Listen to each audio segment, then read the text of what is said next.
any electronic devices, with the exception of the committee tablets, while the committee is in session. As you know, they interfere with transmission of proceedings. So can I seek agreement that item 6 is recorded for Hansard, or recorded by Hansard? Agreed? Agreed. Okay, thank you. Okay, we'll start off with item number 1, the agenda. Apologies. Anyone aware of apologies? Chairperson's apologies. Okay. No others at the moment, no. Okay, we'll go on to the draft minutes of the proceedings of the meeting on the 20th of May. They're at pages 5 to 9 of your packs. All members in agreement that the draft minutes, are an accurate record of proceedings. Chair, there's just one minor amendment we've just spotted that's required. We received apologies for Judith Cochrane last week, so through the Assembly and Business Trust. So, just okay, members in agreement. Subject to that slight amendment, and that they will be published on the website. Okay, item number 3, matters arising. A table of requests for information from DFP. There's a summary table of requests for information from DFP, which provides an update on any matters arising not covered elsewhere on the agenda. They're at pages 11 to 14 of your packs, and are for noting at this stage. Members content, we'll move on to item number 4, the draft legal complaints and regulations bill, briefing by Assembly Research. This session has been allocated 30 minutes and should be completed by 10:50 or thereabouts. So can I first of all welcome Fiona O'Connell and ask Fiona to present her paper. Thank you, Fiona. Thank you, Deputy Chair, for inviting me here to present my research paper. The paper looked at the provisions in the draft Legal Complaints and Regulation Bill, and it also considers legal complaints and regulation structures in England and Wales, Scotland, and is proposed in a bill currently going through the Oireachtas in the Republic of Ireland. It's quite a lengthy paper, so I'm not actually going to take you through the paper, but just go through some of the key points. So as you're all aware, the Department of Finance and Personnel recently consulted on its draft Legal Complaints and Regulation Bill. And the background of the draft bill emanates in a report back in 2006 by the Legal Services Review Group, or it's also known as the Bain Report. And the report looked at wider issues including competition, regulation, the rights of audience for solicitors and higher courts. But in relation to this topic on complaints and regulation, the report said that the most public aspect of regulation, complaints handling, needed to be strengthened in the public and consumer interest. The review group considered that the most important reform needed in respect of complaints was greater lay representation. The report of the group also recommended that, given the relatively few numbers of complaints, professional bodies should continue to administer complaints handling with enhanced oversight arrangements, including a commissioner with audit powers to monitor the system and set targets. So the draft bill gives a majority to the effect of these recommendations made by the review group. Direct comparisons aren't always possible, mainly because the structures in the other jurisdictions, they're not really exactly the same, but there are a number of areas where comparisons can be made or drawn upon, and these actually relate to issues that were raised in submissions on the draft bill. So the first point I really want to look to is in relation to the structures for the handling of complaints. The first key point is that the Department agreed with the review group's analysis that costly and independent structures in the other jurisdictions weren't necessary in Northern Ireland. So the draft bill provides that complaints will continue to be handled by the professional bodies through complaints committees, albeit with a majority of lay members. The draft bill also provides for the appointment of a Legal Services Oversight Commissioner who has a number of oversight powers, such as requiring professional bodies to provide information or to make reports about how they handle complaints, recommendations on how members of the complaints committees are trained, or to set targets. Now, in contrast, in England and Wales and Scotland, and as proposed in the Republic of Ireland, these systems provide for independent complaints bodies to handle complaints. In England and Wales, the Legal Ombudsman scheme deals with consumer complaints about services provided. And in Scotland, the Scottish Legal Complaints Commission is a single gateway for all complaints against practitioners. The Commission actually administers the service complaints, and matters of professional misconduct are actually referred on to the professional bodies with oversight by the Commission. And in the Republic of Ireland, there's a Legal Services Regulation Bill currently passing through the Oireachtas, and it's been going through for some time, and it provides for an independent complaints committee to deal with complaints on behalf of the Legal Services Regulatory Authority. So the committee may wish to consider whether it's content to accept the analysis of the review group, and as included in the draft bill, that professional bodies should continue to handle complaints with enhanced oversight by Commissioner, whether to consider an independent complaint structure, as is the case in the other jurisdictions. However, bearing in mind there will be cost implications, the Department, their consultation document does highlight that the annual costs for the Legal Oversight Commissioner would be $200,000 a year. And how do we look at some of the figures for the budget in the other jurisdictions? For example, in England and Wales, the Legal Ombudsman's budget for 2013-14 is £17 million. And the Scottish Legal Complaints Commission actual expenditure, which includes staff costs and operating costs, for 2012-13 was about approximately £3 million. So there will be cost implications, but there have been different approaches taken in other jurisdictions, just to make you aware of that.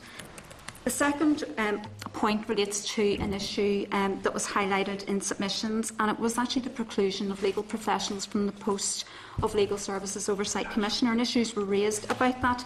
I had a look at the other systems, but they also provide, even though they're not the same, they're bodies rather than a single person, they provide for a lay chairman and a majority of lay members.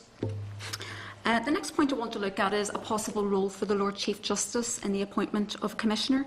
And this was raised in submissions that there was actually no role in the bill as currently drafted in the appointment of the Commissioner. And it was suggested that actually the Lord Chief Justice, a role for appointments, would actually enhance the process. Now, I had a look at the other jurisdictions and what role the Lord Chief Justice had. In England and Wales, the Lord Chancellor has to consult the Lord Chief Justice in appointing members of the Legal Services Board. In Scotland, the board is appointed by Scottish ministers in consultation with the Lord President of the Court of Session. And in the Republic of Ireland, there doesn't appear to be a role for the Lord President of the President of the High Court in the appointment of members to the authority or to the complaints committees, but there seems to be a role in the draft bill, or the bill is amended in the Select Committee for the President of the High Court and the appointment of members of the Legal Practitioners Disciplinary Tribunal.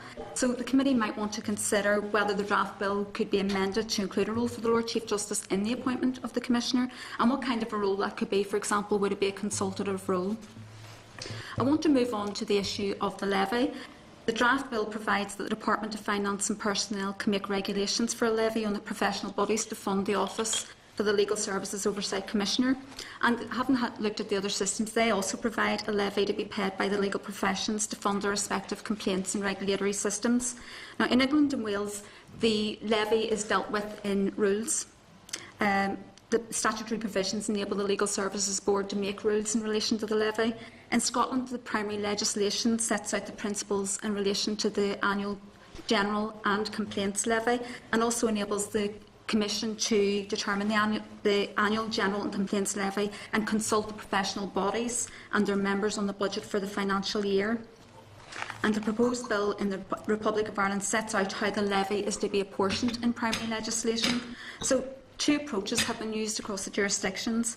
There is using regulations in relation to the levy, which is indicated in the draft bill and is used in England and Wales, or setting out the principles of the levy or how it should be apportioned in primary legislation, which is the approach that seems to have been taken in Scotland in the legislation, or as proposed in the Republic of Ireland in the bill there. The next issue I want to move on to relates to who can bring complaints. The draft bill provides details on who can bring a complaint, but also suggests that the Department of Finance and Personnel might make an order in this regard, and it was suggested that the draft bill was insufficiently clear on this point. Concern was expressed that only the client, a solicitor or a personal representative in the administration of a state should be entitled to bring the complaint, and that if persons with no direct relationship to a legal professional were entitled to bring complaints, it actually might increase the possibility of vexatious complaints. Having looked at the other jurisdictions, in relation to service complaints, The provisions in Scotland allow not only the person who's been directly affected, but designated public office holders and public bodies to bring a complaint, and that includes office holders such as the Lord Advocate, Advocate General for Scotland, any judge, auditor of any sheriff court, and the Scottish Legal Aid Board. And this is because they may come across unsatisfactory practices and may have a legitimate public interest to report these practices. So the committee might want to consider whether it's content with the approach as adopted in the draft bill, perhaps whether there should be greater clarity in that only a client or the personal representative can bring a complaint, or an approach similar to what has been used in Scotland that specifies who can bring complaints, i.e. the specified public office holders. I just want to move on to the issue of compensation limits, and the draft bill specifies that the maximum amount of compensation payable to a complainant is set at $3,500, but it also enables the Department to amend the compensation limits. Compensation limits differ between the jurisdictions. In England and Wales, they're set at a maximum level of £50,000, but in reality, I think the majority of awards are around £1,000. In Scotland, compensation limits are set at a maximum level of £20,000, and in the Republic of Ireland, the maximum level for compensation is €5,000 for financial or other loss, but there may be other sums payable to the authority for the costs of investigating the complaint. Given that the review was conducted quite a while ago, it was in 2006, the committee might want to consider whether it's content with the maximum level of compensation, albeit that the department actually has got the power in the bill to increase the limit. There was an issue raised in relation to appeals against determinations. The draft bill provides that the department must, with the concurrence of the Lord Chief Justice, make regulations providing for appeals to the High Court against determinations of the complaints committees. In England and Wales, it seems that the legal ombudsman's decisions are the final stage in the process, but in Scotland, the primary legislation provides for an appeal. It sets out the time limits and the grounds for an appeal, and in the Republic of Ireland, the proposed bill also provides for appeals to the High Court. Now, it's not in relation to complaints committee determinations, seems to be against the legal disciplinary tribunal determinations, but the committee may wish to consider whether it's content with the approach in the draft bill requiring the department to make regulations, or whether there could be more detail in the primary legislation. For example, what they've done in Scotland is they've set out what the time limits are and what the grounds for appeal include. So it's just something that you might want to consider. I just want to look at the issue of informal resolution, and the draft bill indicates that complaints should be dealt with informally before they go to complaints committees, and the systems in each of the jurisdictions examined support the informal resolution of complaints. In England and Wales, the provisions are broadly similar in that the complainant is excluded from the scheme if they haven't used the respondent's in-house procedures first. And in Scotland, the Commission may refer the complaint back if it's been made prematurely, or if it believes the practitioner firm hasn't made an insufficient attempt to achieve settlement with the complainant. The relevant legislation also enables the Complaints Commission in Scotland to mediate between parties if they both consent, and the Commission also provides a free mediation service, and there seems to be quite an emphasis on mediation.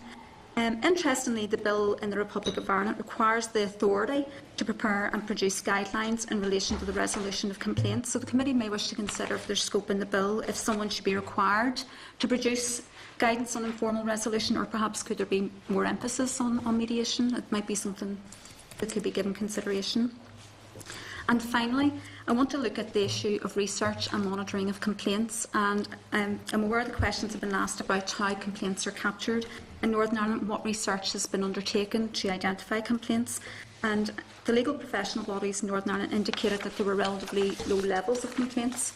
The draft bill, as it currently stands, allows the complaints committees to publish a report about investigations, consideration and determination of complaints if it considers it appropriate, and as long as the information doesn't identify the complainant. Now, in England and Wales, the provisions are similar. However, it's actually the Office of Legal Complaints that can publish a report. Otherwise, the legislation is broadly similar.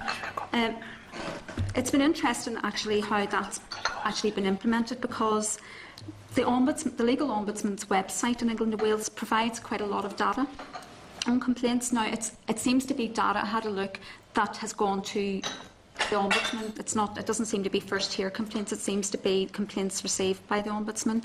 And it provides an annual overview of complaints data. It includes things like breakdown because they're required by the Equality Act there, what sort of areas of law were most likely to be complained about. So there's quite a lot of data. They also provide anonymous case summaries, and they actually consulted, and this is something that's recently been introduced in the last year, so they actually can provide information, give lawyers names.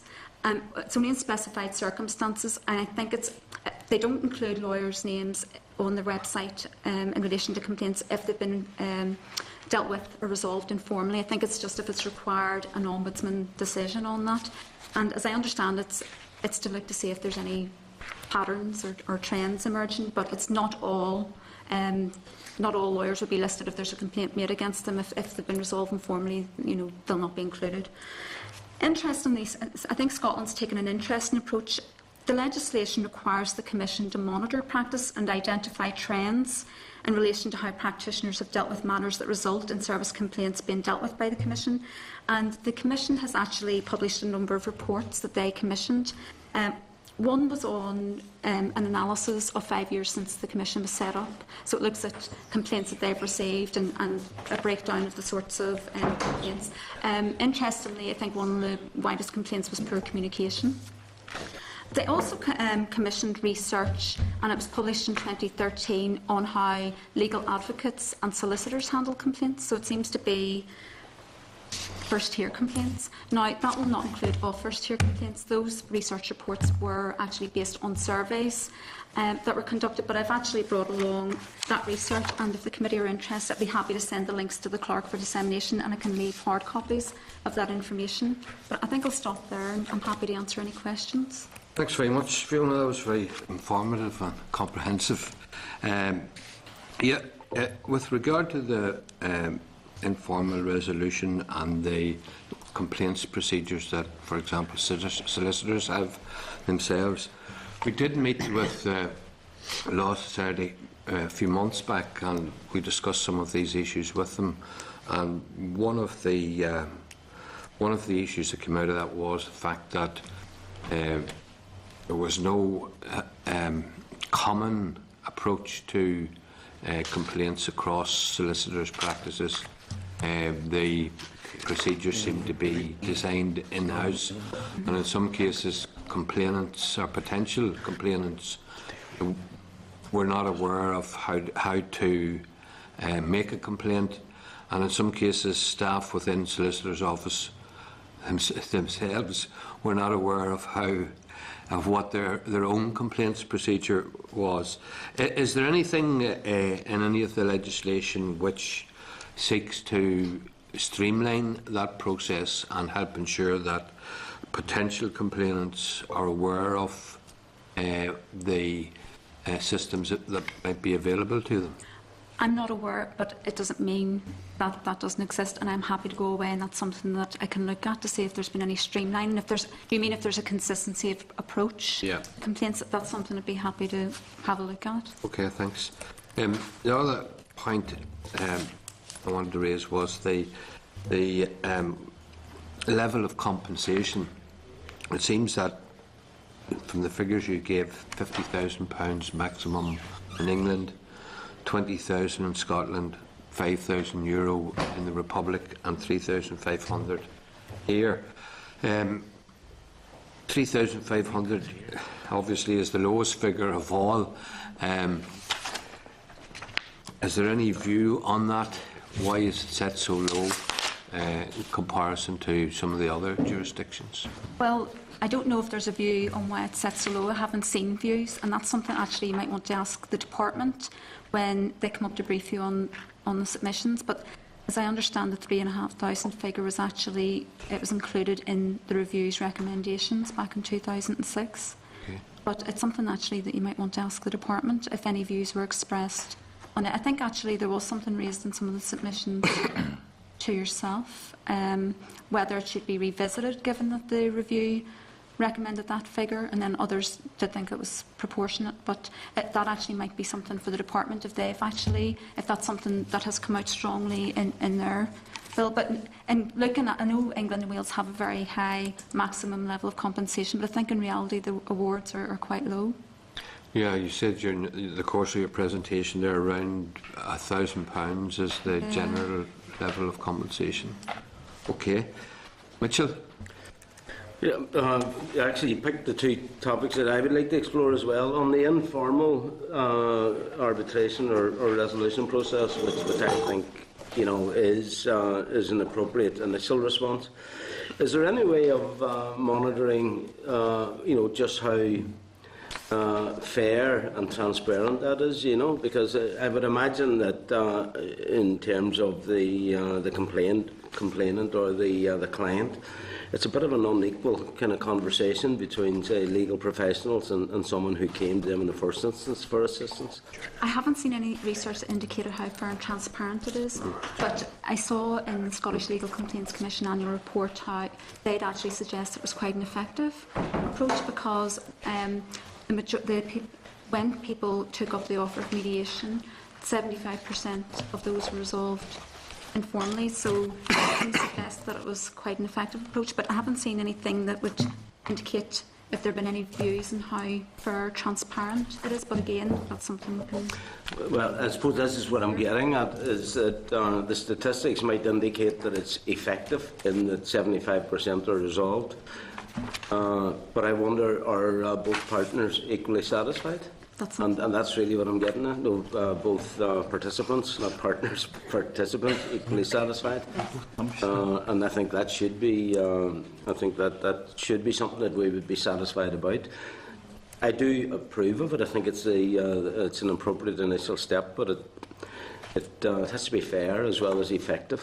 Yes, that's something we can again. And on the issue of compensation, and I mean, I'm intrigued about why it's set so low. And it raises the question if, in fact, a complaint is about, say, a practice or an outcome that represented significant financial impairment for the client, which can sometimes, if we're talking about properties and whatever, it can be six-figure sums and beyond in some circumstances. Is this process without prejudice to other legal processes for the recovery of us? That's actually a really interesting question, and again, I don't know the answer if it would prejudice, so again, I could go back and check. Yeah, I mean, if I was a client that was, say, perhaps Peter... No, I just want to say, presumably on the basis that if there'd been some action taken which could then be counted as negligent and led to a loss of it, there would be a separate action, but this is presumably a form of sort of misconduct type situation. Yeah, and that's really where it comes back to the threshold in terms of the figure, the compensation award. It's called compensation award as opposed to some kind of form of sanction or whatever. But in circumstances where the tribunal itself or the commission would feel that that, say, even the upper limit of whatever the compensation award that they can make would be sufficient, are they empowered to refer it for further action, say perhaps as malfeasance or malpractice? In other words, they're saying that the significance of the issues in front of them have to be dealt with in a more formal legal process than a disciplinary process. I honestly am not sure. I would have to go back and look and come back to you on that. Okay, thank you. Fiona, have you any indication of the nature of complaints that have been upheld? In Northern Ireland or elsewhere?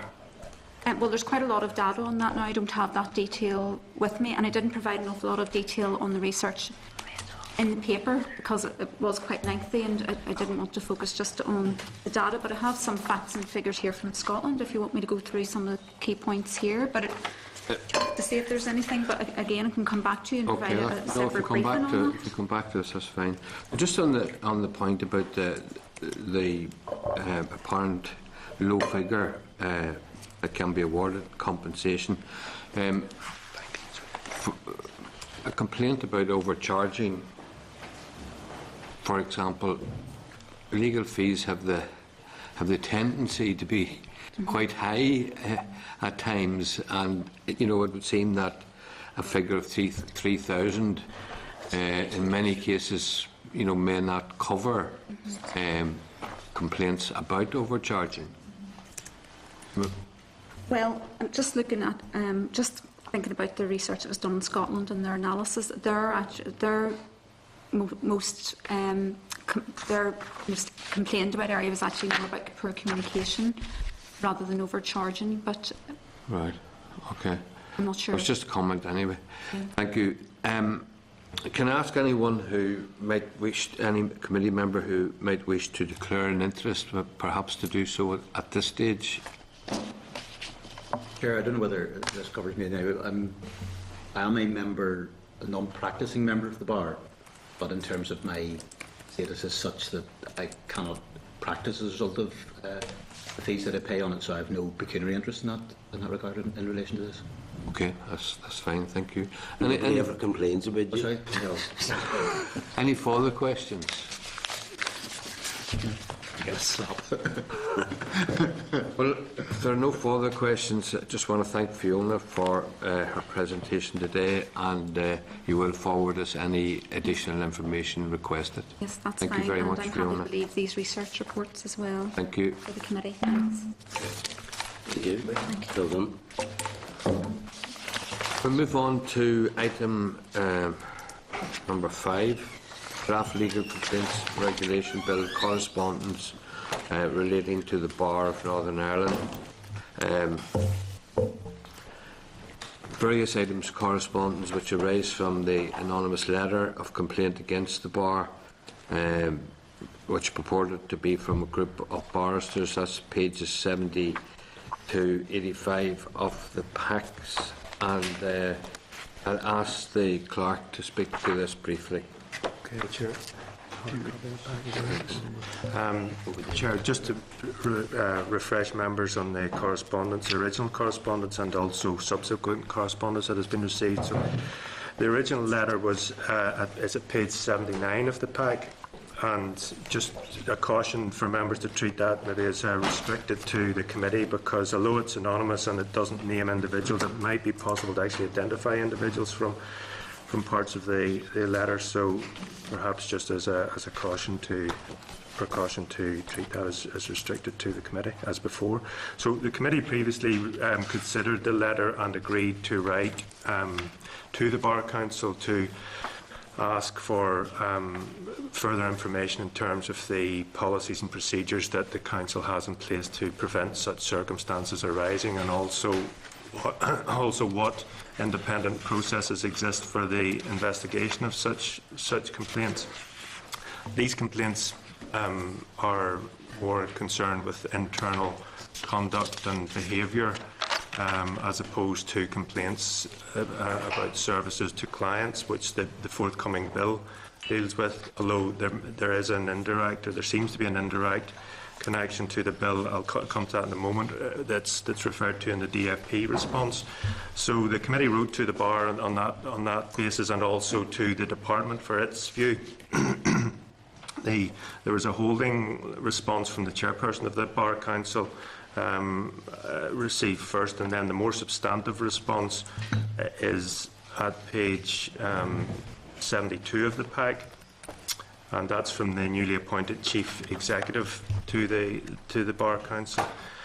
And it explains that these anonymous and uncorroborated allegations are being taken seriously and also considered as part of a wider ongoing review of an independent panel has been established to undertake a review of the Bar's policies and procedures and professional practices.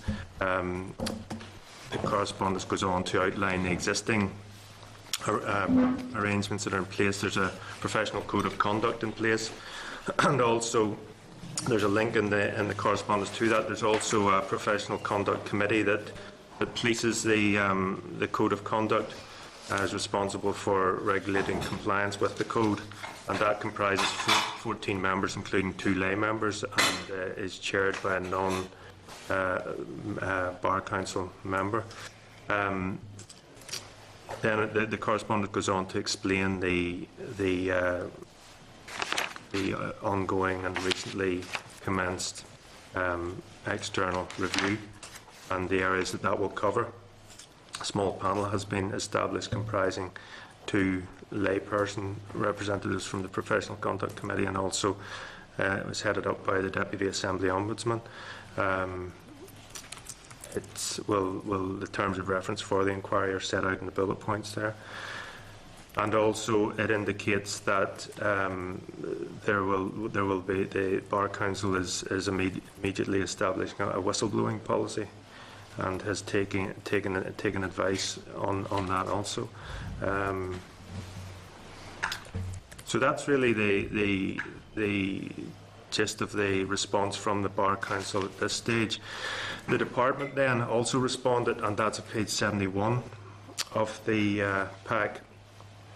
And in paragraph 3 of the department's response, it mentions that the forthcoming legal complaints and regulation bill, which the committee will be scrutinising, while primarily focused on reforming complaints handling structures for clients of barristers as opposed to examining, as I mentioned, the internal disciplinary and conduct issues, it will provide an additional level of oversight on aspects of regulation by the creation of the Legal Services Oversight Commissioner, and that post holder will have to be consulted on rules and regulations made by the bar in the future. So that's where the issue has got to. As I said, there is an indirect relationship to the bill which the committee will be scrutinising, and it's just to Chair to take members' views on it. There may be some kind of action points that the committee could take in terms of follow-up, but really just to see what the committee's position is at this stage. Any views on that? Mitchell? Yeah, well, I think it does represent some response to the issues, and where I'm just a little bit uncomfortable is the letter which contains allegations is unsubstantiated and uncorroborated, but nonetheless we've had a response from the incoming chair, or the newly appointed.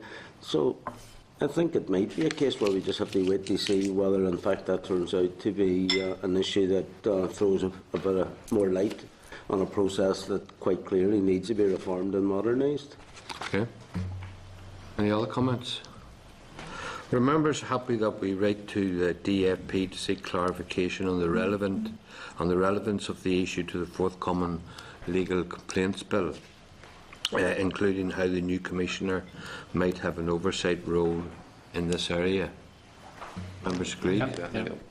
Further, are members agreed that we write to the Bar Council to establish a timetable for the external review and to request an oral briefing upon its completion? Agreed? Yeah.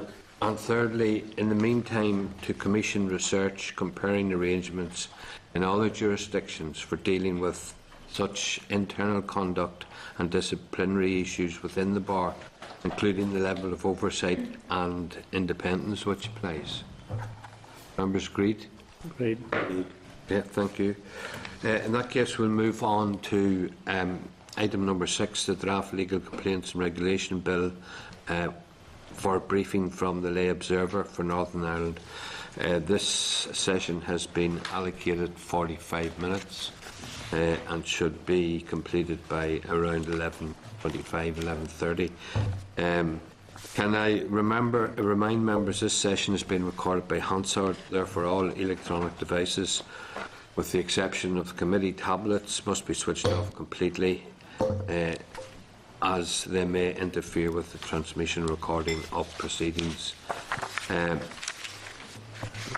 refer you to the following documents: the annual report of the Lay Observer for Northern Ireland 2013 at pages 87 to 126 of the packs, and I would like to welcome the Lay Observer, Mr. Alistair McLaughlin, and invite him to make an opening statement. You're very welcome, Alistair. Thank you, Chairman, ladies and gentlemen. I'm simply holding this up because this is the real version rather than the black and white one that you probably have if you've got it. And I've got copies for everybody, Chairman. Thank you. That was just published at the weekend on the 31st of May, which is the normal date for publication. could I commend that to you? Because I think the answers to some of the questions in our own jurisdiction are actually contained in that and have been contained over the period of time when I have been the observer in my annual reports. Okay, thank you. I'm in your hands, Chairman. Okay, well, perhaps we could start with a number of questions. Given your own experience of overseeing the complaints handling process of the Law Society, are there any improvements that you believe could be made to the bill, including perhaps changes to ensure that any weaknesses in the lay observer arrangements are not replicated in the new scenario? Well, Chairman, as everyone knows, I shall become extinct and my post with it whenever the legislation comes into being. The draft bill proposes a commissioner who will have much greater powers than the lay observer has. The lay observer powers are very peculiar because on the one hand you've got the power to send a solicitor to the disciplinary tribunal. I, of course, cover only solicitors, and as you know, the existing legislation covers only solicitors, branch of the profession, and not barristers. I can actually send a solicitor to the disciplinary tribunal. I do not do so because I think that would put a cost on the public purse. The correct people to do this is the Law Society. So in a few instances I have found where it's been appropriate to recommend that a solicitor should be treated in that way, it has gone back to the Law Society, who have considered it and taken the necessary action. So they have borne the expense as a profession rather than the public purse. This whole area will, of course, be strengthened. But I think the nature of your question is maybe more towards what proposals are and how that relates to where the Commissioner will be and so forth. Now, one of the great challenges I've had all along is to try to encourage the Law Society to focusing, as well as on the regulation of the solicitor, on the actually resolution of a complaint that a client has brought. Now, we have got a system in this country which is like this. It's adversarial, and therefore, when things go to court, for instance, there's a winner and a loser, usually. And even in family law, where increasingly accommodation of one sort or another, be it conciliation or arbitration or any of those sorts of things, takes place, both sides feel a bit aggrieved, as well as, maybe there's been a resolution. So it's quite difficult to ensure that we get this balance. Now, the Law Society, as far as the legislation is concerned, the orders that exist at the moment, they are really focused on regulating the solicitors. And over the period of tenure, I've been there far too long, 10 years already, and there are reasons behind that we can go into if you wish, but I'm sure it's not really very relevant. And during that time, the Law Society has tightened its regulations. And as you know, there's a process they go through whereby the Lord Chief Justice has to approve those regulations. Those have tightened up the regulation of the solicitor. And that seems to be working reasonably well, and in fact, in my view, very well. And you compare that with what happened in England and Wales, where Clementi suggested coming in and take the whole lot away from the Law Society of England and Wales because they weren't doing it properly. It had gone out of control. This has not happened in Northern Ireland. So that role of the Law Society is a vital one, and it is, in my view, pretty well dealt with. But there are various things at a sort of detail level, which are always, the devil is very often in the detail. Those are the things that need to be tightened up. Turn your attention then to the other side, which is resolution for the complainant. And here, in fact, the whole thing is out of balance, because, in fact, the Law Society tends not to think primarily of finding a resolution for the complainant. Now, of course, you will never satisfy a complainant wholly and entirely. You may alleviate it, you may explain why, and those are the areas that I think the Law Society have had considerable difficulty in, where I have made a lot of recommendations over the years, and okay, they've come part of the way, but not all of the way. And I think my publication this year will show you that the various recommendations I made last year in connection with making it appear more fair and more helpful to the, not appear, be more helpful to the complainant. They've more or less said, well, we're not doing anything more. Or, you know, the answer to the question, the answer to our recommendation is to be found in the detail of our various publications. So those are the sorts of responses that we are now getting. And this is where I think the value of this bill is going to particularly be, is it will, okay, crystallise the regulation. It will, in some aspects, increase it further, increase the penalty on solicitors and on the profession if they don't do it properly. And on the other hand, the requirement of the bill will be to consider the needs of the complainant, i.e. the client who's complaining, very much more assiduously. So those are the areas I think that I see need to be changed as of now, and which, in my view, the legislation will help to change. Okay, thank you.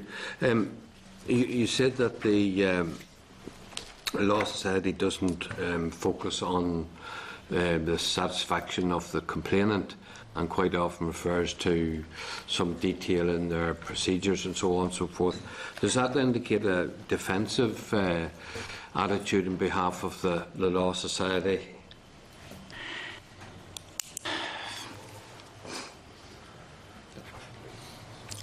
Perceptions. The way the Law Society explain it to me is that they, in fact, are in a quasi-judicial capacity. And so they are, because if it's bad enough, if a complaint presents bad enough criteria, so to speak, the solicitor can land in front of a disciplinary tribunal. And that's part of the judicial setup, so it's a court, and albeit a tribunal as opposed to labelled a court. So therefore, they take the view that they've got to be very careful about dealing only in facts. So here you've got a client who says, my solicitor was rude to me, and the solicitor is asked for his response, and the solicitor says, but I wasn't rude. You've then got, you know, who's right and who's wrong. And in those circumstances, the complaint set up at the moment cannot sort that out. And I think the Law Society would take the view that it doesn't need to sort it out. Here are two. Do you see what I'm trying to say? So in that sort of circumstance, the Law Society would simply say to the complainant, look, there's your view, there's the solicitor's view, and they're opposing. Can't do anything about it. Now, those complaints will very often come to me, and it's down to me to try to explain what, in very frequent circumstances, the Law Society hasn't explained. The legislation doesn't permit of this being dealt with. You see what I'm saying? Yeah. So my role has become one of, and quite rightly, and in my view anyway, quite rightly, and nobody has challenged me on it, is of doing quite a bit of what the Law Society should have done in the first place. And that's where this informal thing that has been referred to in my hearing, and indeed in the accounts of previous witnesses, this is where this informal activity is so important, because there are complaints that come to the Law Society. The Law Society will quite frequently say, the Law Society cannot deal with your complaint, full stop. Mm-hmm. It takes the view that all you need to do as a complaint is go away and read their leaflet and you'll find out why. They then complained to me and said, well, the Law Society aren't interested. They've just had, full stop. They've said they're not. And I'd say to them, well, they are interested, but the fact of the matter is that they're not allowed to do this. The legislation prevents them to doing that, and so forth and so on. And so you explain the matter to them. That should have been done in the first place. And this is where it seems to me one of the responsibilities of the Complaints Committee seems to be, to me, of my reading of it, that they would indulge in this. And if someone needs to go off to the Citizens Advice Bureau or goes to need to consult an independent legal advice or needs to go to the police ombudsman or wherever it is, they should be told that. The Law Society says, well, we don't know how to deal with complaints that are outside our jurisdiction. No, nor do I, and I wouldn't presume, and I can't give a legal opinion. But I can say to them, well, go to somebody who can. And somebody who can, maybe, as in my view, the police ombudsman, or whoever it happens to be. So I think that sort of activity is very important. And equally, if in fact the complaint setup is inappropriate to deal with the complaint, in other words, there's a hint of fraud around there, those sorts of things, then in those circumstances you have a complainant who's no longer a complainant. He's an alligator. You know what I mean? He alleges things, if I may put it that way. And those have to be tested. And they have to be tested not in a complaint system, but in the courts. And so those kinds of channelings and a very assiduous and careful approach of that will help deal very much better, in my view, with clients who complain about their legal people, and I include, of course, the other half of the profession as well. Okay. At section 522 of the report, it states that no one knows the number of transactions with clients that solicitors undertake. You say that the solicitor's profession in Northern Ireland remains one of very low complaint incidents. How can we be assured that the complaints being recorded by the Law Society and the Bar Council, that is the second tier, that they're not just the tip of the iceberg, and that it is only the most persistent complainants that pursue their unresolved matters beyond the direct relationship with their solicitor or barrister? No, I understand exactly what you're saying, Chairman. And I have noted that there is a view around quite strongly that it's important to know this information. My personal view is it's not important to know this information. But what is important to know is that A, the solicitor is given clear direction in the regulations, which he is at the moment, incidentally. And if you look at the regulations, you'll find that it's pretty clear what you should do. Not the nuts and bolts and how you write it, for goodness sake. These are professional people we're talking about. But rather criteria that have to be fulfilled. In other words, when you go to a solicitor as a new client or with a new piece of business, you should be given a client-friendly piece of information, which includes what you're going to be charged, who to complain to if you've got one, blah, blah, blah. All of that stuff should be there. And that is in the regulations. The problem really is, do the solicitors apply that? And of course the Law Society does in fact audit, and audits very assiduously, I have to say, their members and their members' businesses. Now, it's not my business to interfere in that, but I'm giving you simply my opinion from the impressions I've gained over the period of time I've been doing my job. So, do you want to count the number of complaints that individual law firms or individual solicitors receive from their clients? If you do, you enter into a bureaucratic situation. There is the danger of pushing it aside.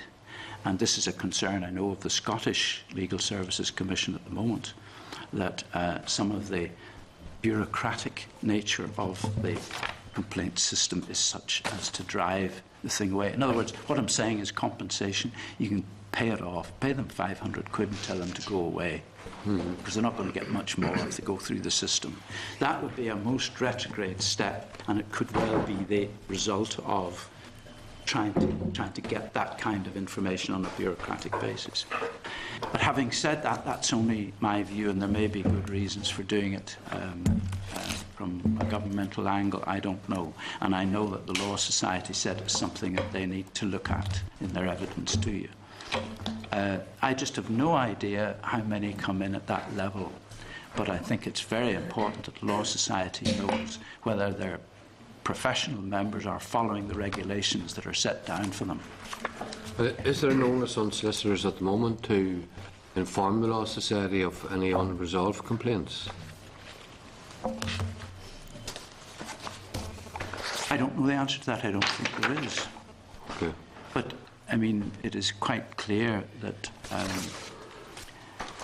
a complainant can take that to the Law Society, and have. I mean, there are complaints that come regularly where the solicitor has not followed through, has not finished the act. I think the point that Mitchell was making. I think the point that Mitchell was making earlier on, and it's been made at previous meetings, that the solicitor-client relationship is quite often weighted in favour of the solicitor, and in some cases the client may not be even aware that he or she can refer a matter on further to the Law Society. I accept what you're saying, and I mean, that's why I understand the complaint system of the Law Society is actually advertised in the back of buses and things like that. So, it's something they have been prompted into doing, perhaps with a view to the new bill coming in. But nevertheless, they are doing this. This is a very important thing. It's the Law Society's job to make sure that the populace in general understands that, and there are lots of ways of doing it, of course, advertising only being one of many, that, it's a question of how do you get the profession to deal with this, and how do you get the profession as their representative body to do that. Is there any commonly accepted and applied definition of what a complaint is across the legal profession? Is there any clarity on that? Is there any commonly accepted definition of what a complaint is across the whole of the legal profession? Well, yes, there is. I can't tell you what it is, but it's contained in this Law Society leaflet and on their website. That's at a higher level. But I mean, are we going to go around saying to the public, look, this constitutes a complaint when you're dissatisfied with Tesco's, or Marks and Sparks? You don't have to define that. They know when they've got a complaint. The important thing is to be told by Tesco, thank you for bringing this to our attention. We're sorry that it's happened. There's nothing we can do about it. Or go and pick yourself another bunch of grapes, or you can have your money back, or whatever it is. Now, do you see what I'm saying? And I'm maybe being very presumptuous, but is it really necessary to tell a client what is a complaint? The complaint then is taken to the solicitor. It's dealt with at that level, or should be. If it's not, you then go to the Law Society, and that would appear to be what the draft bill is going for as well. At that point, it needs to be carefully defined and needs to be promulgated amongst the profession so that they know what is likely to go to the Law Society and what is not, and that then they define it in these sorts of terms here as to what a complaint is. I mean, it's there all right. I think the key question that you have raised, and I think it's a very, very important question, frankly, is how on earth do we ensure that people understand that they can complain, that when they enter the process that there are steps that are clear to them as to where they can take it, and the new bill will in fact have 2 levels rather than 3. At the moment there are 3. because when they're dissatisfied with the Law Society, they come to me. In the future, my understanding is that the Law Society Complaints Committee will have to satisfy that person. Otherwise, they go to, except in a generic way where the Commissioner presumably can come in and look at patterns of complaint and things of that nature. I assume that's what's intended. So, that's where this informal dealing with a complainant to try and get their complaint in order is so very important. I had a case the other day, Chairman, of 2 or 3 weeks back, where a guy tried to bring a complaint against his solicitor to the Law Society. And it took him about 8 months to get the darned thing accepted by the Law Society. He went through so many hoops filling in forms. The form was sent back to him, he had to fill it in again. And he persisted. And at the end of the day, the complaint was registered. Well, part of the complaint was that one of the complexities was there are bits of it that should have been shoveled off elsewhere. But he wasn't told that until right at the end of the process. And it took pretty well a year to deal with that complaint. Now, is that good enough? No, it's not. But would any legislation have altered that? No, it wouldn't. Except and save that they would have been required to deal with that complaint informally and say, look, mate, you can't take this whole complaint here because there's an element of whatever it is, an allegation of maybe fraud or sharp practice or something. That'll have to go somewhere else. But this part of the complaint we can put through the system. Now, away you go, make your decision which you want to do or whether you want to do both or what, and then you take it from there. That, at the moment, does not happen. Okay. Do you see any benefit in the new Legal Services Oversight Commissioner collating comprehensive data on all complaints across the legal profession at both primary and secondary tier? I do. I try to do this already, and you'll find in here chapters on types of complaints, how they came forward, what type of business was involved, what happened to the complaint when it went through the system at the second tier, in other words, at the Law Society, and then what came to me and what I had to deal with and what the outcome of that was. So I think that is vital to do patterns and overall, if you like, it's a sort of quality, well, quality check's maybe too strong, but a reality check of what is happening in the round. And I think that the Commissioner will be very well placed to do precisely that. In the evidence you've given us this morning, you outlined the type of responses from the Law Society which were not helpful to the complainant, and that you had to mediate these responses by interpreting the responses of the Law Society. Have you, obviously you said you had pointed out these difficulties to the Law Society. Have they responded and have they improved their responses on the basis of your advice? Two things I should say that always would be too strong. They've often don't do what they should do. Okay. Yes, I have made great play of the importance, and you'll see in my I've sort of got a bit of a bee on my bonnet this year of saying do what is right, and number two, well, not necessarily in that order, but also treat complaints as a jewel, as a gift, as something very important, because it gives you feedback of what's happening in your profession. And you may say, well, heavens alive, look, there are a million transactions in a year with solicitors, and 100 complainants come forward to the Law Society and 48 come to you. It's not much of a set of crown jewels. Well, the crown jewels aren't very, they're pretty rare as well. So, but they are very informative, and I think that the Law Society has been very responsive to that and have tied the complaint system very closely into their continuing professional development programme.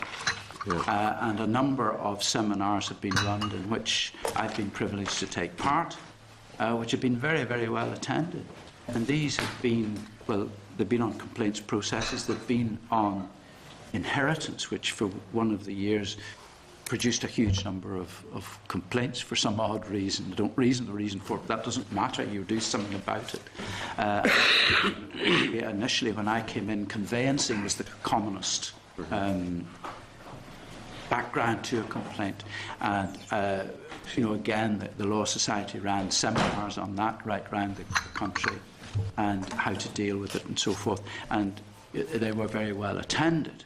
And you can see in the statistics that those areas have been ameliorated to an extent.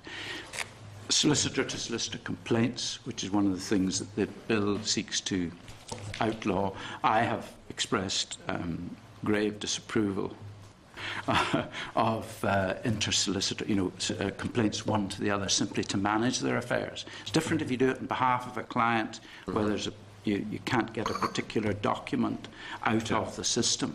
But it's another matter to complain one solicitor against the other that you didn't send me the letter in time and why didn't you, this sort of stuff. And then the Law Society comes in and lo and behold the letter materialises. Those are silly things. So we've used it to deal with certain, dare I say, silly ass things like that, and on the other hand also the jewels to help to focus the professional development programme. At paragraph 1.6, that's page 93 of our packs, you say that you've been, paragraph 1.14, page 94 of the pack, you say that an administrative arrangement has been put in place whereby you have been restricted only to arm's length contact with the Law Society Complaints Department. Can you say why you believe this arrangement? This is a message to the Law Society. The Law Society, since Bain reviews, have responded very well. They physically have taken the Complaints Department, physically separated it from the rest of the Law Society, put it on another floor. You go in through a different door. You don't go near the system. Now, in my view, if I am overseeing the Complaints Department, why should I be placed in another part of the Law Society, which is representational? Why should I not be placed within the Complaints Department when I go to look at files and so forth and so on? It makes sense, doesn't it? Effectively, I've been sent off to another place to do that. And I don't think that's appropriate. And I think I was trying to prompt joined-up thinking with the Law Society. Look, you've gone to all this expense to separate this Complaints Department, even though you didn't have to do it, but because the legislation would suggest it's the right thing to do. You've done the right thing. Why then can I not? Well, the reason was that they had allocated the offices that I would have been stuck in. I don't have an office. I sit at home and do all this, and I'm not entitled to an office in the Law Society. I don't want one. I need somewhere I can go and look at their files. That's what I need.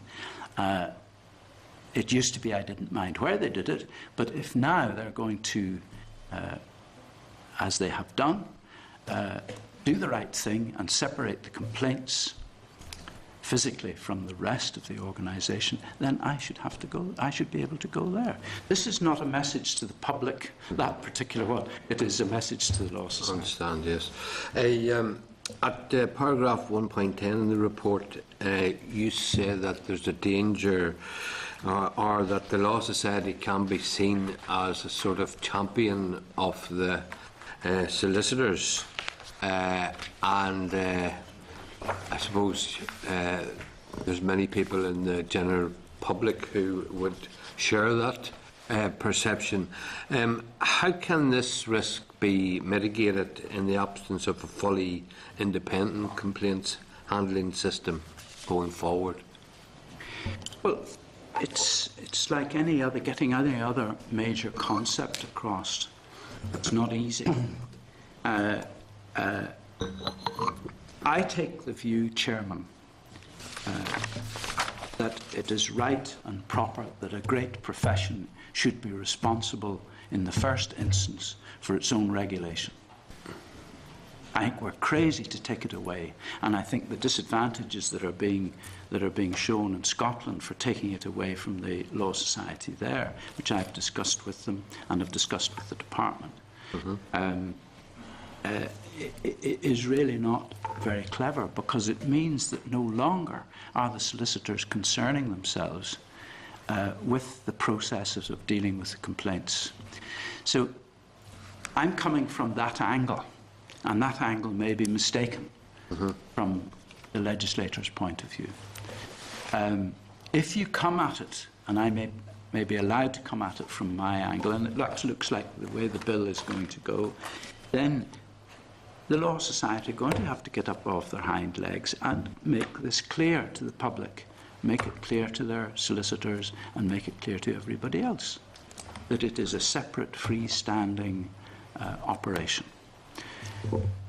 That's my opinion. It can be done if people put their mind to it. But that doesn't mean that it is easy to deal with the perception of the public, and I don't have to tell people around this table about that. Okay. Has any work been undertaken to identify repeat offenders? In other words, solicitors who seem to attract continuous and constant complaints from clients? It is my understanding at the informal level that the Law Society, they're not empowered, I don't think, to do this specifically, but they certainly take account of the experience that they see. Now, bear in mind, complaints is only a tiny sliver, if you like, of regulation. So, in fact, the Law Society is gathering information in many aspects of actually regulation, and complaints would just be one of them. In answer to your question, I have done an analysis over the years of multiple complaints, who has suffered the most. In looking at this, you say suffered there, are you referring to the clients or the solicitors? No, I'm trying to pick my words carefully, that I don't put it wrong. But let me give you an example. It is quite common, actually, that those who might be in Maghaberry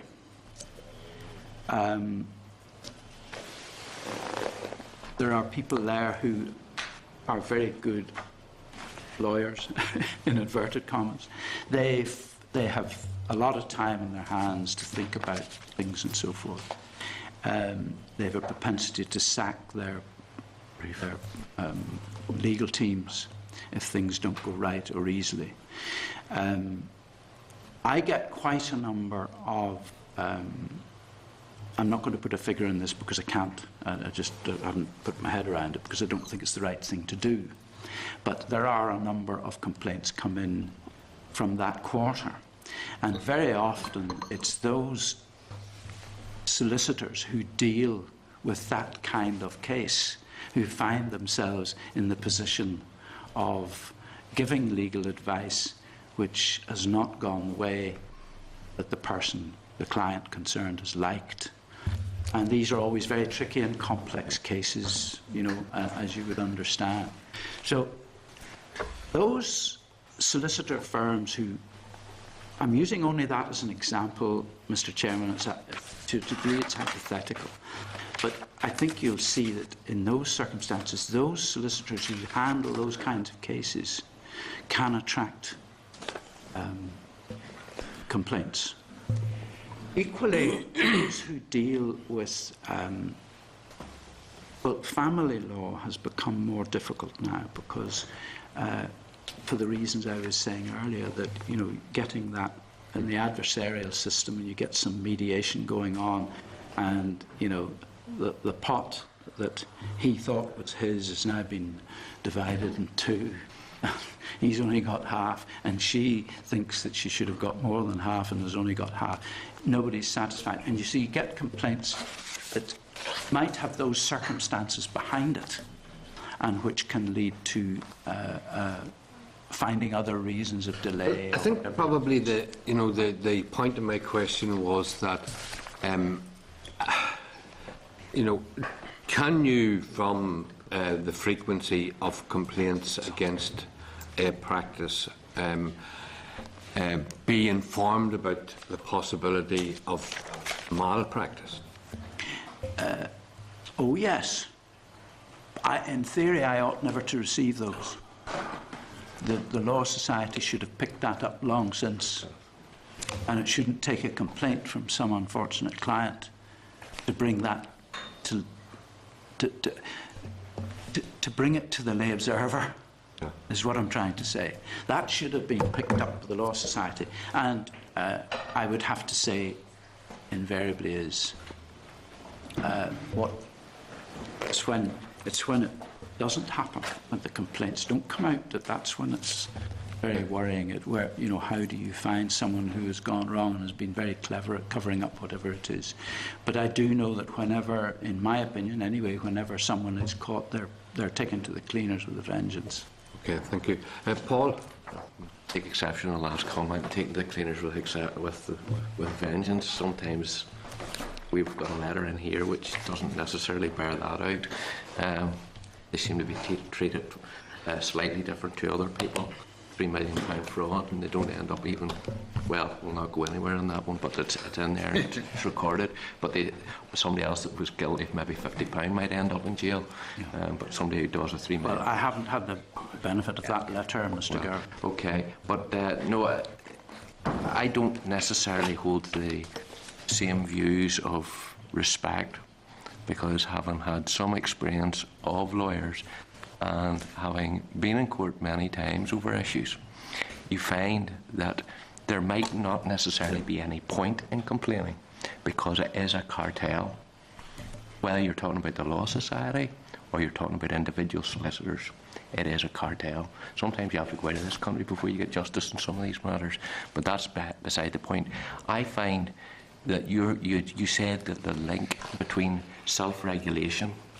Can I say that we have, within this Assembly, seen that self-regulation doesn't always give you clarity on issues, and we've had to actually set up other bodies where ombudsmen are involved, actually overseeing it, and they're not actually linked at all in any way, shape or fashion. Some people see the Law Society as the trade union for solicitors to protect their back, and you even alluded to it where whenever somebody does make a complaint, it can take months for that complaint to actually make its way through the system, because they look for wee reasons not to accept it. He didn't dot that I and he didn't stroke that T, and there's reasons not to actually move it forward, and we will not give them any guidance or help as to where this should be going. So I do think that there is some areas where independence should be given, and the small volume of complaints might also indicate a lack of confidence within the wider public and community whenever they do come across a problem to actually complain. How many people I have spoken to have said, well, solicitors, what's happened there, and there's no point in taking it down the road to him because it'll just be the same. Both of them have a meeting Friday night and have a drink, and it's all sorted out before I go anywhere near them, and that's the way it is. So there's that perception, and how do we deal with that? And does this change go any way to try and to address that lack of confidence that some members of the community, the public have? Maybe you don't see it, but I guarantee you that I could probably introduce you to, inside 20 minutes, probably 10 people who could very easily have real good reason to complain about solicitors, but because they don't necessarily have the money to take it on to another stage, they don't decide it's not worthwhile going on it. How can I give confidence to some people that what we're going to be spending money in, which is, and I think there's £17 million or something set aside to help run some of this aspect of things. How can I be sure that people are going to have confidence to say, well, least I know that I'm going to get some justice out of this matter. It is, after all, the Royal Courts of Justice. It's not the Royal Courts of Lawyers, as it says in some, because some people believe that that's what it is. And I think that aspect. So I'm not necessarily have the same overwhelming confidence in the industry that you have alluded to, but that's beside the point, because I have I could name in one hand the number of solicitors that I actually would use, and that's the truth. That you what? That I would use. Chairman, Mr. Garvin is entitled to his views. I could produce 20 people to his 10 who would take the same view as you have, the same jaundiced view as your 10 clients would have. Of course I can. I'm not a fool. But by the same token, it's not for me to argue the views and perceptions of people around this table. You've all got different views and perceptions. I'm here just to give my view. My respect for a great profession is not based on being one of them. It is not based on my experience in dealing with solicitors in my own personal affairs, which have been patchy. It is based on my starting point, which is that people should do right. And in this province, well, I mustn't lecture you. In this province, that's part of our problem. We must expect people to do right. Now, that is what this body should be about. It's not for me to tell you that. But to hear Mr. Garvin say that, your respect is not right, I can show you. Listen, we can all show the negative side of everything. The question is, do we want to put it right? And my view is that this is pretty darn good as a way of doing it, providing we do certain things. And I've tried to point to those things. If you want to start from another premise, which I don't think the Executive, this committee, the Department of Finance, the Lord Chief Justice, the Council of the Law Society, to whom I formally report, as well as the Lord Chief Justice and the government, none of them is starting from the point that we're assuming they're nothing but a thoroughly bad lot. Now, if you want to start there, good luck to you. But we need to start from the point, it seems to me, of saying this is a great profession. It is doing a heck of a lot of very good work and has done so over very many years. Now, does that mean there are no bad apples? Of course it doesn't. And my job is to try to oversee this and try to use what limited powers I have to expose and to focus on where there are problems. And I have attempted to do that in my various reports, and indeed in my informal contact with the various luminaries around the system. So that's my starting point, and I feel that this is very important to focus on the perceptions that we've got to get right. And if they're based on a large critical mass of fact, well, then let's deal with that. And I think that the Commissioner's job, which is, in my view, the way it's been focused in the bill, seems to me to be a very sensitive and very difficult one, actually. And the last thing we want is somebody who's got a large ego. We need somebody who's very firm and who's very interested in the needs of the public and making sure that this is right. That Commissioner is going to have to sit on any such thing that you're alluding to. That's my view. Forgive me if I've been emotional a bit about it, but I do feel strongly that, legislation is about trying to get things right, it seems to me. I appreciate your frankness on that point, and likewise, I think it's vitally important that we actually try to get confidence back to the wider community. And the point I want to make is there are probably, for every complaint you receive, quite a number that remain under the radar totally because people do not see the transparency. Do you get those? We do. And why don't you send them to me? Well, can I tell you, we have had occasions, and this is and I appreciate that, and I thank you for the opportunity to maybe do that. But there are occasions whenever, each and every one of us are dealing with constituency issues on a daily basis, and invariably you hear about problems that have been either due to land registry, claiming of land, one thing or another, and you find out that there has been some area where maybe something was not done just quite right, and then you been done wrong. Yes, been done wrong. It's not done quite right, but it's been done wrong. And on the basis of that, you say, well, why didn't you take that back to that solicitor? And they say, what's the point? And then you find that invariably it has run on for maybe tens of years.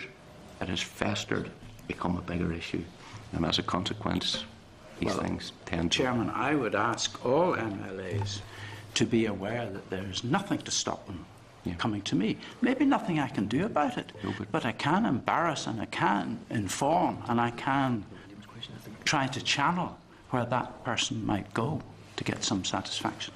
And I have, this year already, I suppose, I don't actually keep records on this, but I had at least 4 complaints, at least 4 complaints channelled through They're listening to us. Can I thank you very much indeed, and I think that's welcomed, and I think we need to make sure that we try to get that message out to the wider public and community in relation to the proper route to actually go down.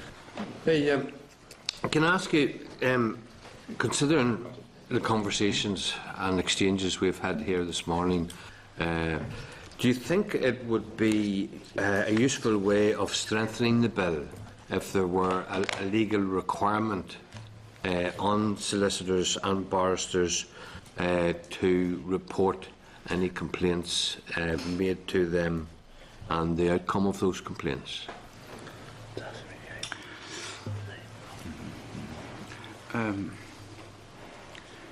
Well, that would certainly satisfy Mr. Girvan, or partially satisfy him. It might satisfy. It might even satisfy more than Mr. Girvan. It might. I'm too old for all this centralisation and control of everything that we do. We've got a profession here. I have described it as great, and I still believe it's great. I think it's got an important and vital role to play in our society, otherwise it wouldn't be there. And what approach do you take? Do you take the stuffing out of them and take everything out of their hands and someone else deals with it? We all know the dead hand that can result from that. I think this is a matter of judgment. Do we really need to know how many clients have complained to their individual solicitors? How do you define a complaint? You've asked this already, Chairman. I've said to you, do you really need to? If you ask Tesco to publish all its complaints, they would then have to define what a complaint is, and then everything that's not tightly bound by that definition would fall outside, and so therefore those statistics would not be collected. That seems to me to be the difficulty with doing precisely this. We've tried it in health service, and what has happened? We're having to retract and trying to get management back to being accountable, instead of management caning nurses because the beds are in the corridors, because if they're in the corridors they're not, whatever it is. This is just crazy. So if you want to do that, by all means do it. I think the results could well be a huge amount of extra expense in trying to collect that statistics, and it don't tell you very much, because on the other hand, you could look at bad boys will still hide the complaint. So sorry, Chairman. On the other hand, you could look at it as a possible way of strengthening the oversight role of the Law Society on its members. It may not be perfect, but it may be an improvement. Okay, thanks very much. We'll move on to Mitchell. Yeah, I mean, I'm quite impressed by the fact that you're reflecting two things, and you're doing it in a very gentle and careful way. One, frustration with the limitations of your own role. Secondly, you have indicated that these proposed reforms will in fact improve the situation. Possibly you're not indicating that you feel that they will be entirely successful, that the resistance to change and to accountability and transparency is a well-established culture. I'm interested to know if within your remit you are being consulted in any way as an expert witness, either by the department or whether there is a potential in the work that this committee is doing going forward where we can come back to you.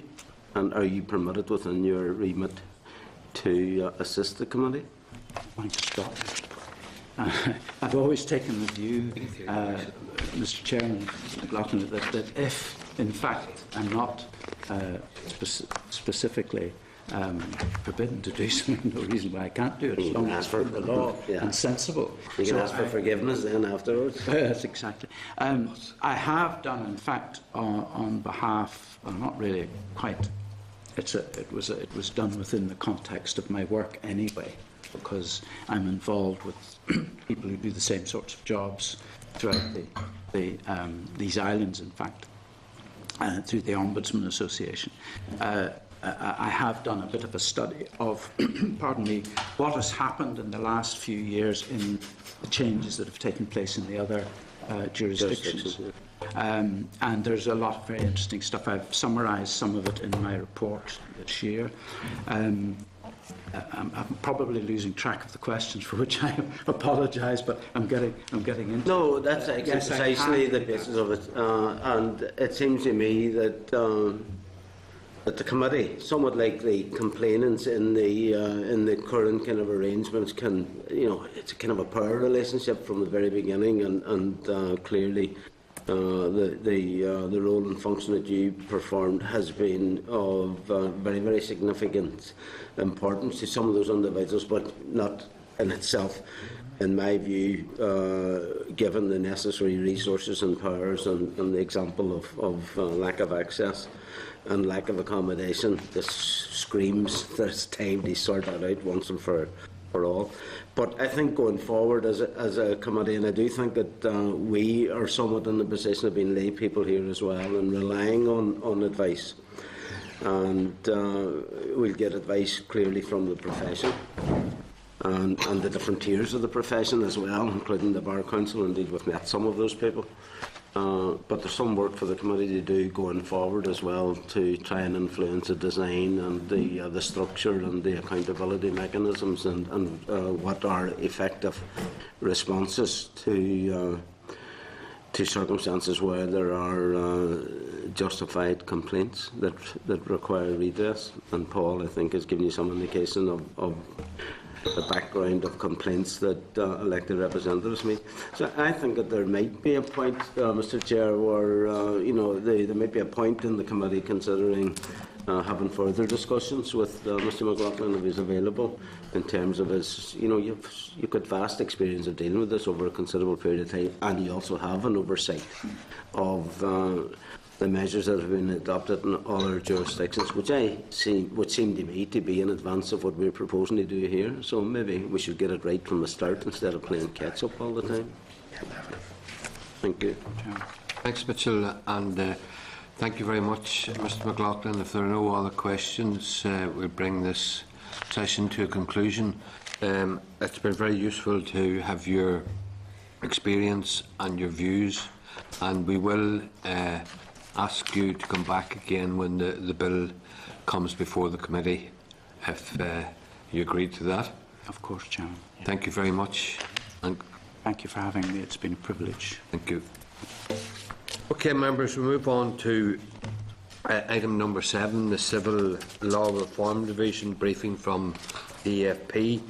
This session has been allocated 40 minutes. Which means that it should be finishing at 12:20. Can I refer you to the DFP update document in the Civil Law Division at pages 128 to 130 of your packs, and welcome DFP officials to the committee.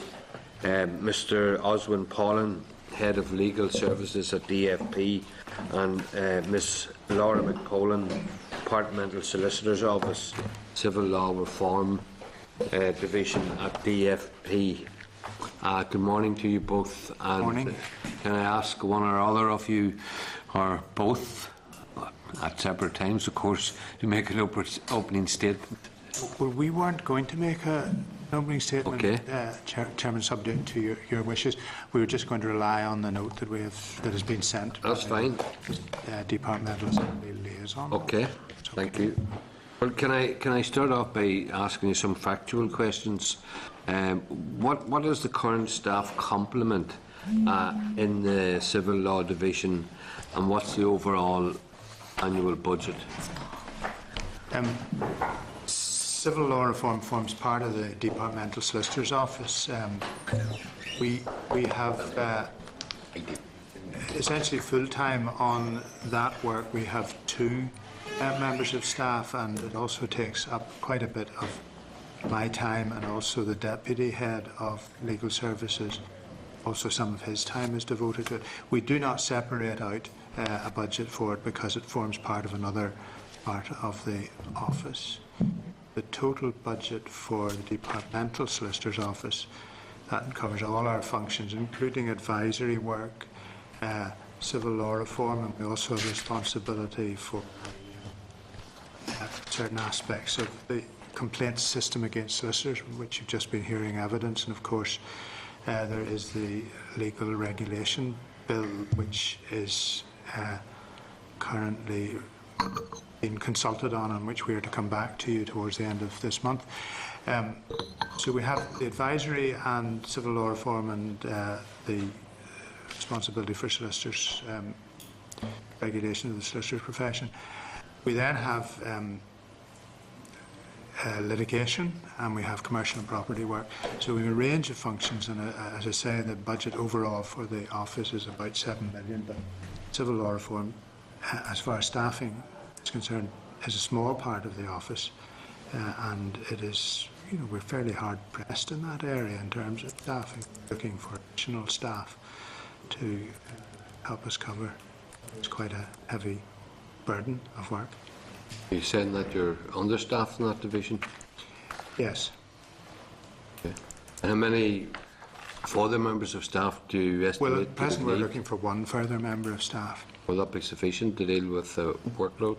Well, it will make things easier, but whether it will be sufficient, time will tell. Okay.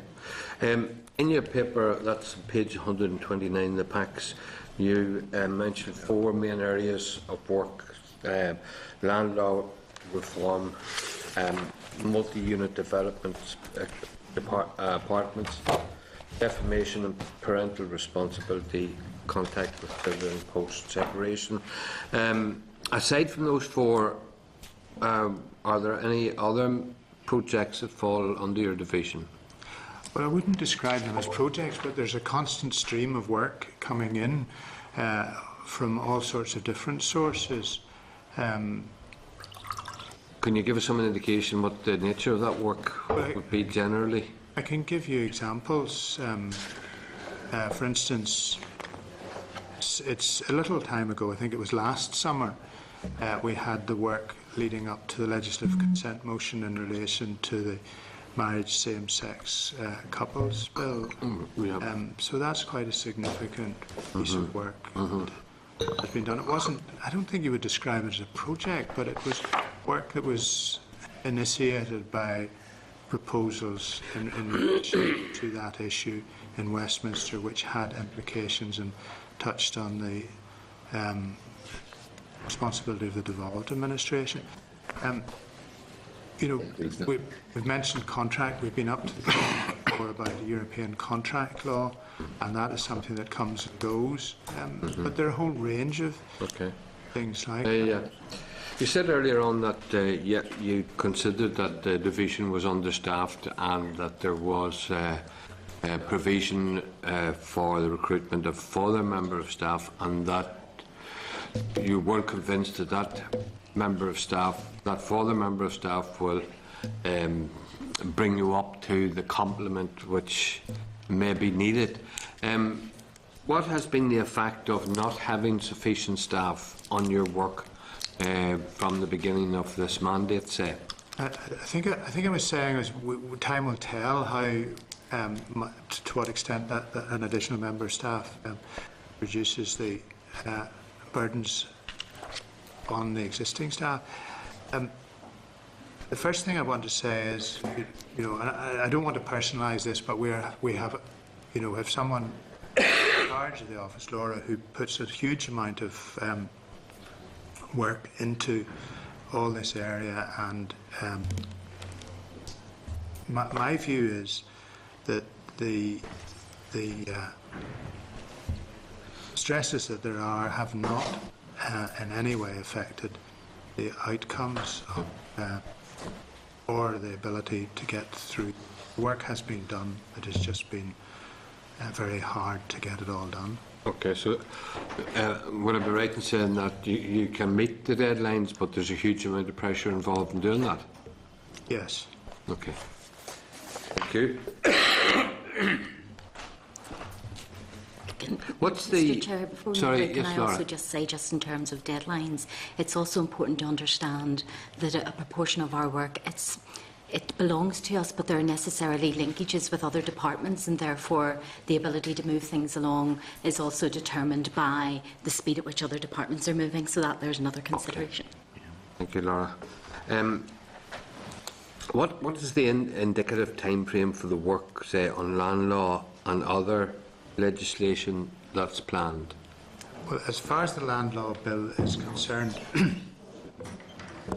it is a long history, and before the bill becomes an act, it will be a longer history.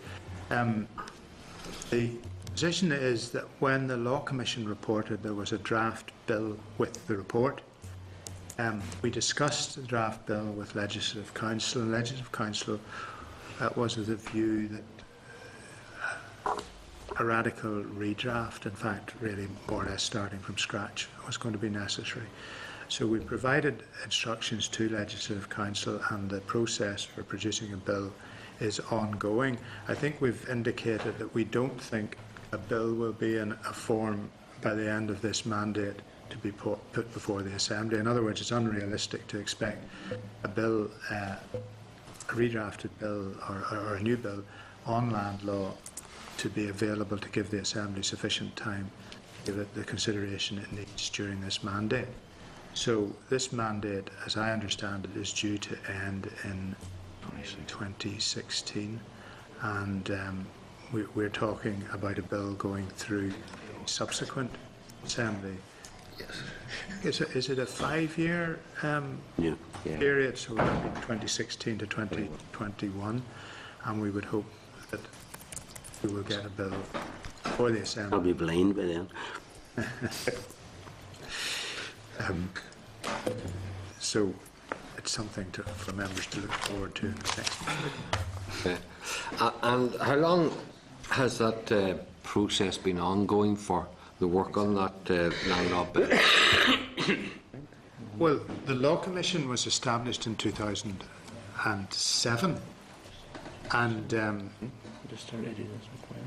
it chose this as one of its subjects, and there had been work already commenced on that. So it was we're taking over something that had started already. I'm not exactly clear when the Law Commission reported on this, but it would be at least a couple of years ago, yes. I think, in fact, the date of the report is 2010.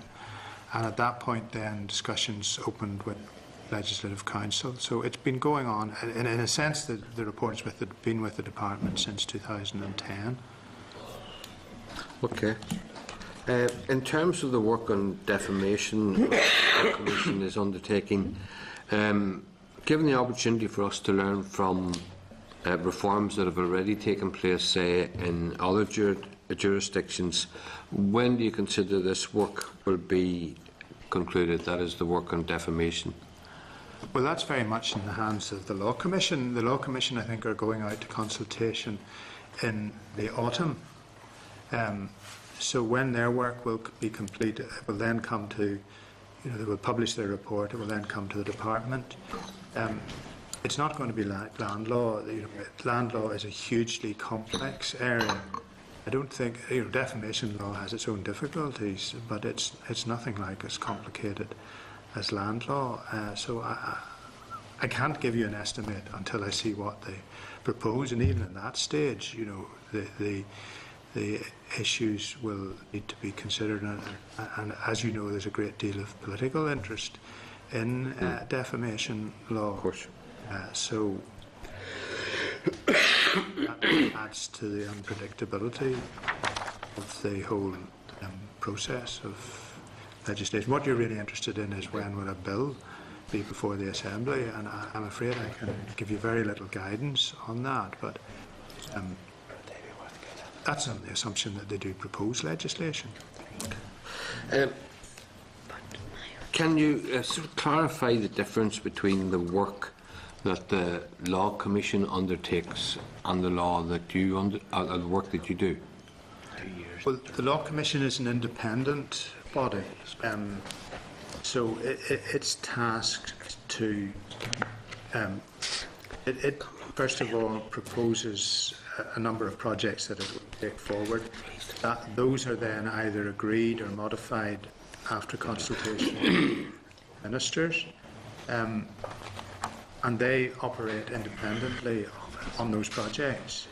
Our role is, first of all, if they produce reports, to look at them and make proposals to the department as to what should go forward, and then take the legislation forward through the Assembly if that is what ministers decide to do, and if it does not fall to the responsibility of any other department.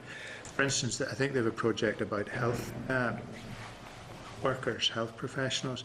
That will be, as far as Northern Ireland, it's a UK-wide project. That will be taken forward in Northern Ireland by the Department of Health, not by DHSS, yes, not by DFP.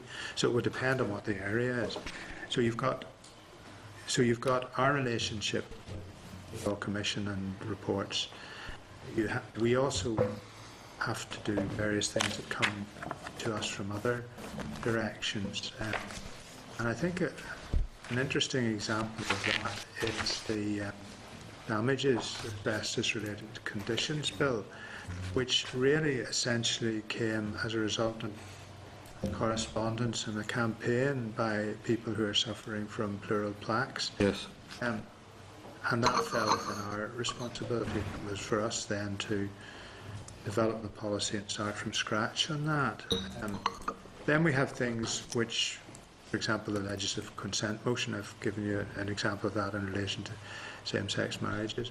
And there are various other things that arise from, for example, correspondence the Minister receives or proposals that come from other areas, or things that are generated through the European Commission and proposed directives or directives that be implemented in Northern Ireland which touch on. And I think, Mr. Chair, a distinction that Mr. already indicated is, if you can sum it up, it's really we're discharging the civil law functions that sit with DFP. So we have a range of areas that DFP is responsible for, and there are a huge range of areas from inheritance law, family law, contract, trustee law, huge range of areas that we deal with. So we're dealing with what I call our own home-owned business, and also when that interfaces with other jurisdictions like the UK, like the EU, like even the Council of Europe. So that's the difference between us and the Law Commission.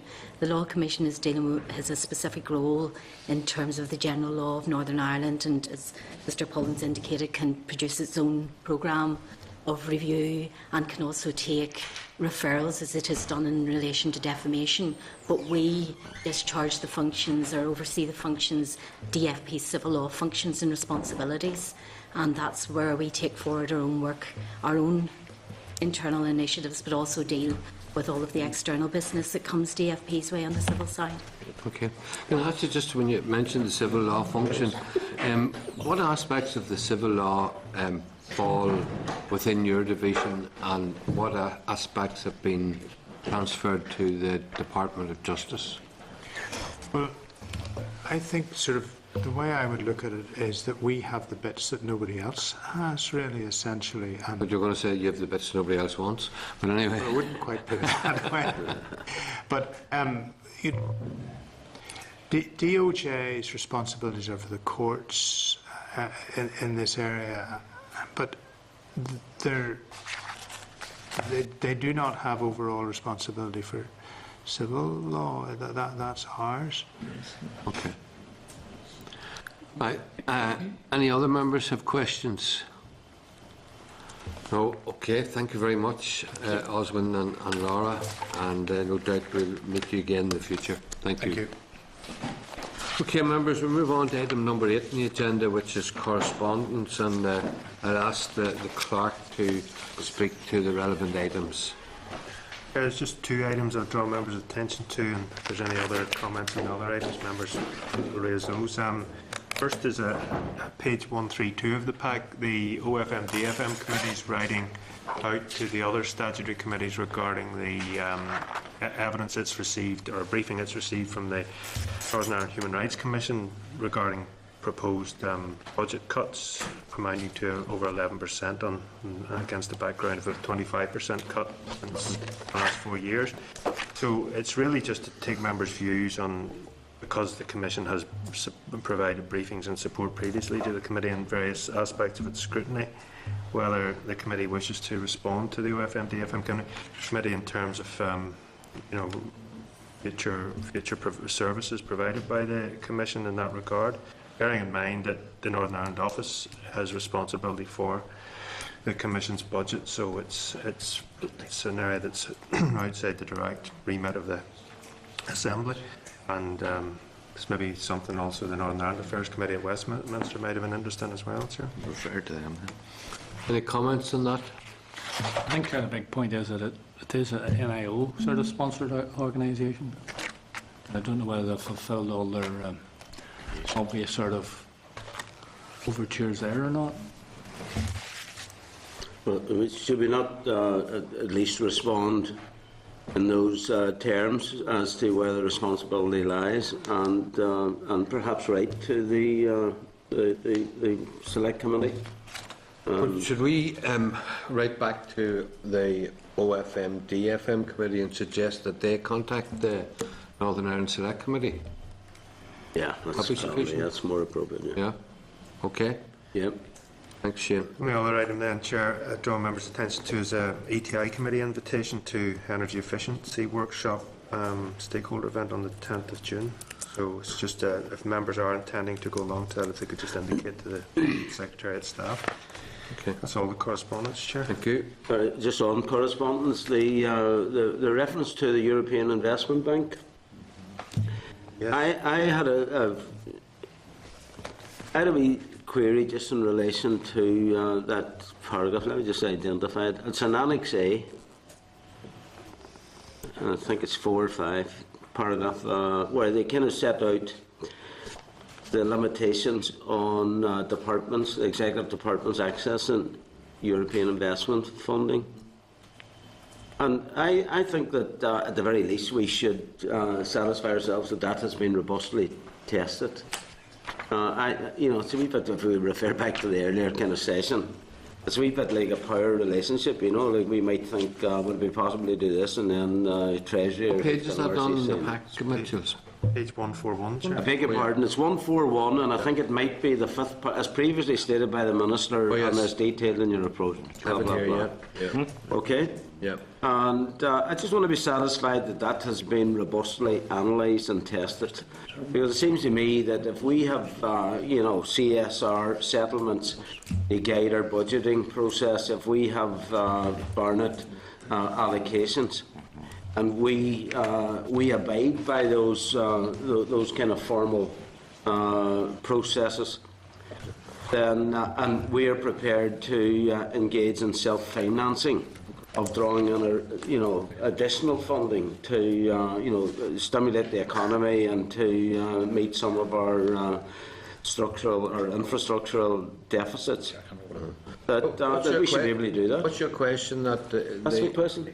Around the government departments not being in a Yes, position? I think we should. I mean, I'm not claiming to be sufficiently informed about this to be stating that I'm right and they're wrong, or vice versa. I just think that there may be an assumption that there is no way around what has been a de facto practice up to now. I think that there is something to be explored fairly robustly there. Okay. Would you agree that further research by the Assembly Research would be a useful way of trying to clarify the situation? Well, I tell you what, I don't think it would be sufficient, if I could say it with all due respect to what I think is a fine research team here. But we found with the early debates on corporation tax, we were told you couldn't do what now appears you can do. We were given basically the wrong information, which may have been genuinely the view, but we were told that Azores ruled this out, and it turns out precisely the opposite, that Azores made it possible for the devolution of corporation tax and indeed other fiscal powers. And if that kind of presumed attitude is what's informing this position, then we might need to do as we did before, bring in outside expertise. Okay. Bring in people who understand the European system possibly better than we do at the present time. So I'm not sure our research people would necessarily have that expertise in-house. Well, would you agree that we asked the clerk to initially identify a number of suitable people? Yeah. Okay. Yeah, just to satisfy whether that's it. We know the councils can do it. Yeah. We know that private enterprise can do it. Yeah. And there's a synergy there. If the executive can get involved, it will make all sorts of things possible if it doesn't contravene any of those rules. Well, what they're saying here is just departments can do it, but there's a hit on the block grant as a result. Yeah. Yeah, I know, and that I think is an assumption that should be challenged. If it turns out to be true, then fair enough. But if we abide by the CSR regulations in our budgetary process, if we work within Barnett, then the logic of devolution is that we can then use our budgetary resources, our financial resources, in as many ways as we can, subject to European investment regulation, etc., etc., etc., without losing us to the block grant. Okay, thanks, Mitchell. So we will ask the clerk then to identify suitable expertise in that area. Thank you. We'll move on to item number 9, the committee work programme. The draft work programme's at pages 152 to 154. Are members content that the work programme was updated to reflect any agreements made during today's meeting? Agreed. And do members have any other business they wish to raise? None? Okay, thank you very much. The next meeting of the Finance and Personnel Committee will be on Wednesday, the 11th of June at 10 a.m. in room 30 of Parliament Buildings. Members content? Thank you very much. The meeting now is adjourned. This is the Northern Ireland Assembly